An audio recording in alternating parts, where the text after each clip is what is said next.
Irrespective of and unrelated to the Palestinian issue, the Middle East is boiling, firing the 14th century-old Sunni-Shia intra-Muslim confrontation, exacerbating intra-Arab violence in Syria, Iraq, Libya, Yemen, Egypt, Tunisia, Bahrain, and threatening to explode in every single Arab country.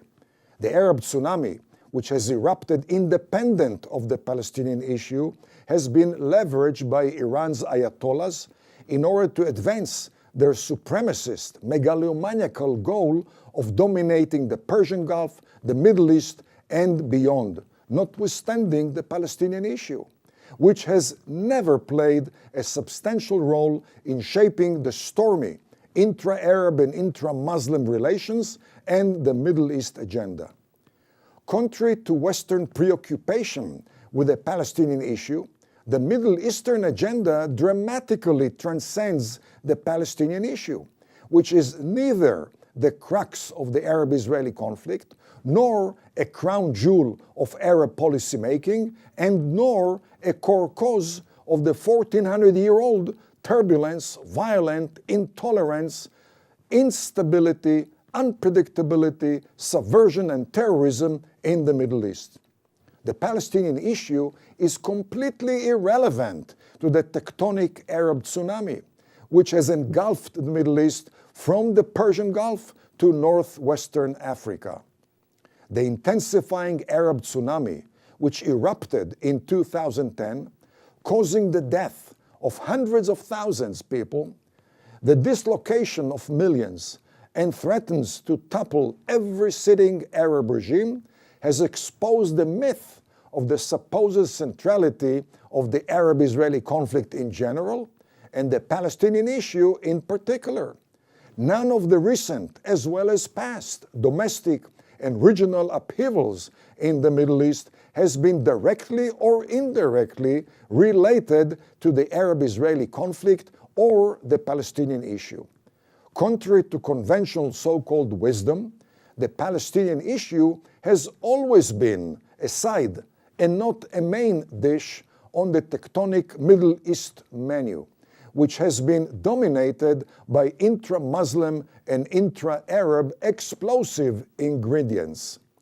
No Arab country has ever considered the Palestinian issue a top priority, warranting shedding blood, sweat, or tears. Arab policymakers have always talked the talk on behalf of the Palestinian issue in order to divert attention away from critical domestic and regional failures, but have never walked the walk, financially or militarily. Arab leaders adhere to the Arab saying, on words one does not pay custom. The top priority for Arab leaders, personally and nationally, is homeland security and counter-terrorism in the face of intensifying, clear and present domestic and regional lethal threats. Therefore, they are preoccupied with the Muslim Brotherhood, the largest transnational Islamic terror organization, and additional Islamic terror organizations. The Muslim Brotherhood, not the Palestinian issue, has plagued Egypt since 1928. The Muslim Brotherhood and its ideology nurtured Taliban, Al-Qaeda, ISIS, and other Islamic terror organizations.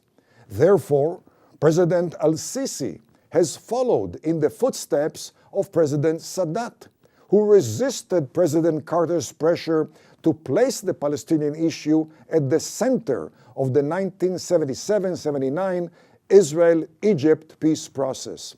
Sadat was concerned about the destabilizing impact of a Palestinian entity, as evidenced by the subversive track record of Arafat and Mahmoud Abbas in Egypt, Syria, Jordan, Lebanon, and worst of all, in Kuwait during the 1990 Iraqi invasion.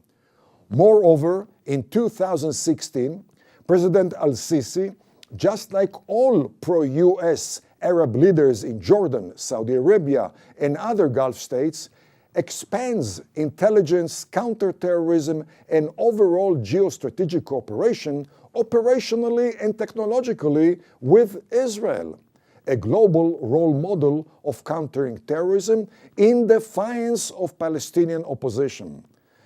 Arab leaders believe that when smothered by the lethal sandstorms of Islamic terrorism and Iran, one must leverage the mutually beneficial ties with Israel rather than be preoccupied with the Palestinian tumbleweed.